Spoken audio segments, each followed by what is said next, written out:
ಮುಖ್ಯಮಂತ್ರಿ ಸಿದ್ದರಾಮಯ್ಯ ಅವರ ಕನಸಿನ ಯೋಜನೆ ಅದು ಅನ್ನಭಾಗ್ಯ ಯೋಜನೆ.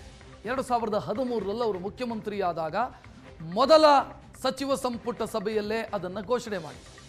ಆದರೆ ಈ ಯೋಜನೆಯಲ್ಲಿ ನಡೀತಾ ಇರುವಂಥ ಅಕ್ರಮಗಳಿಗೆ ಬ್ರೇಕ್ ಹಾಕೋದಕ್ಕೆ ಸರ್ಕಾರಕ್ಕೆ ಸಾಧ್ಯ ಆಗ್ತಾ ಇಲ್ಲ.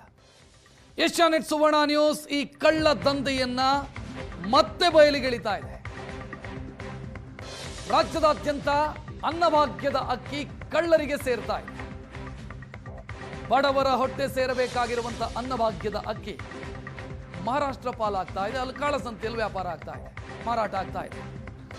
ಹಲವು ಜಿಲ್ಲೆಗಳಿಗೆ ಸಂಬಂಧಿಸಿದಂತೆ ನಾವು ರಹಸ್ಯ ಕಾರ್ಯಾಚರಣೆ ಮಾಡಿದ್ದೀವಿ. ಈಗ ಬೆಳಗಾವಿಯಲ್ಲೂ ಕೂಡ ಬೆಳಗಾವಿಯಿಂದ ಮಹಾರಾಷ್ಟ್ರಕ್ಕೆ ಕೋಟ್ಯಾಂತರ ರೂಪಾಯಿ ಮೌಲ್ಯದ ಅನ್ನಭಾಗ್ಯ ಅಕ್ಕಿ ಸಾಗಾಟ ಆಗ್ತಾ ಇದೆ.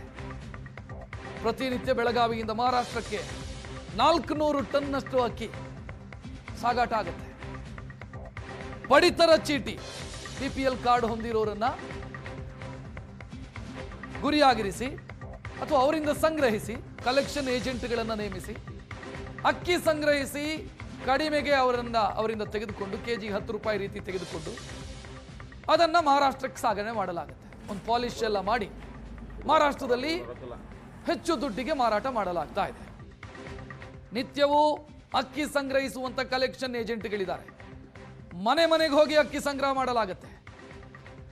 ಉಚಿತವಾಗಿ ಸಿಕ್ಕಂಥ ಅಕ್ಕಿಯನ್ನು ಕೆಜಿಗೆ 10 ರೂಪಾಯಿ ರೀತಿಯಲ್ಲಿ ಅನ್ನಭಾಗ್ಯ ಫಲಾನುಭವಿಗಳು ಮಾರಾಟ ಮಾಡಿಕೊಂಡ್ರೆ ಅದನ್ನು ಒಂದು ಪಾಲಿಶ್ ಮಾಡಿಸಿ ಲೇಬಲ್ ಮಾಡಿಸಿ ನಂತರ ಅದನ್ನು ಮಹಾರಾಷ್ಟ್ರದಲ್ಲಿ ಮಾರಾಟ ಮಾಡಲಾಗುತ್ತೆ. ಚೀಲ ಬದಲಾಯಿಸಿ ಬ್ರ್ಯಾಂಡಿಂಗ್ ಮಾಡಿ ಅದನ್ನು ಮಹಾರಾಷ್ಟ್ರದಲ್ಲಿ ಮಾರಾಟ ಮಾಡಲಾಗುತ್ತೆ.